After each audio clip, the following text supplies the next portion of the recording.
Hello and welcome to another one of Dee's ADD videos. Today we're going to be looking at the examples of significant figures. These are some basic examples designed to get your feet wet as an introduction to the concept. So the first rule is to show you that all non-zeros are significant. So here this one has 3. These are trailing zeros after the decimal point. Those are all significant as well. So if you count this non-zero and these 2 trailing zeros, you got 3 there. Here we have trailing zeros as well as a decimal point, so all of those zeros should be significant. And here the non-zero number 1, so 1, 2, 3, 4, 5 total. Now here you see that there's no decimal point right there. So because there's no decimal point, only the 4 is significant. So trailing with no decimal. So this would be one significant figure. Okay?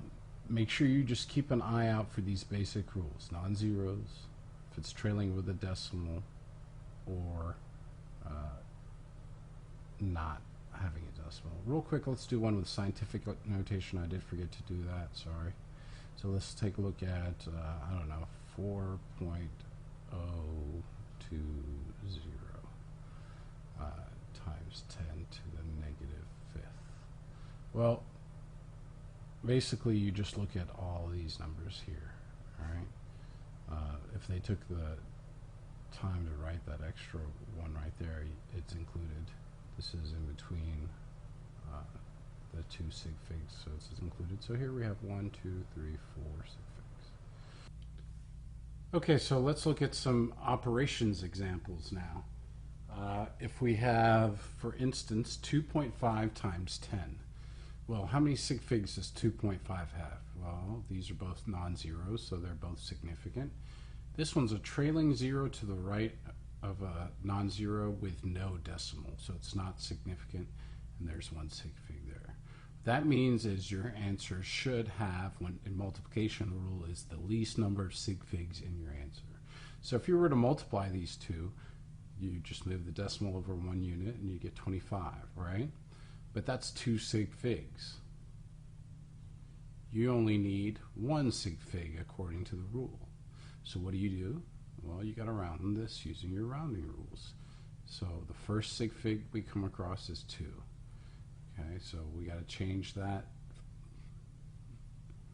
last one, or change the 2 based on what this last number is. If it's 4 or below, keep the 2 the same. If it's 5 or above, change the 2 to a 3. So when we change the 2 to a 3 in this case, we now have 1 sig fig, and we are compliant with the rules for multiplication. I'm just going to use SF from now on for sig figs. Here, if you're using division, the same thing applies. So count the number of sig figs in each one. So here we have 3 SFs. And then here, oh, no, I'm sorry, I lied to you. Here we have 2 SFs. Reason being is because that 0 is not significant.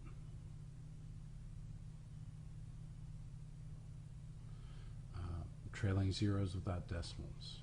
That's the rule. Okay. So then here we have a couple of more trailing zeros without decimals. So there's only 1 sig fig here.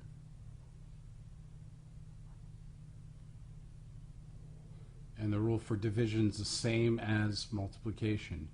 Use the least number of sig figs in your problem for your answer. Okay, so both of these had 1 as the smallest number of sig figs. So in this case, when I divide this, I'm going to get 3.5 as the initial response, but that has 2 sig figs. So what I have to do is round this 3, and because that's again a 5, we go up to 4 point, or just 4, sorry. Now, had this been a 4, it would be 3, or any number 4 or less. You would have kept this a 3. But because it's 5 or higher, you make this a 4. All right? So with addition subtraction, what you do is you look at the numbers to the right of the decimal. Here we have 2. Here we have 1. So we just take the 1 as the units for your answer. So when you add these two, you're going to get 5.40. But since this only has one number to the right of the decimal, your final answer would be 5.4. Okay? So multiplication, division, the least number of sig figs. Addition, subtraction, you use the smallest number of sig figs to the right of the decimal. I hope that's clarified things for you in the fundamental look at some examples of significant figures. You're going to need to practice a few of these, and then they'll become second nature, just like everything else in life. Thank you, and have a nice day.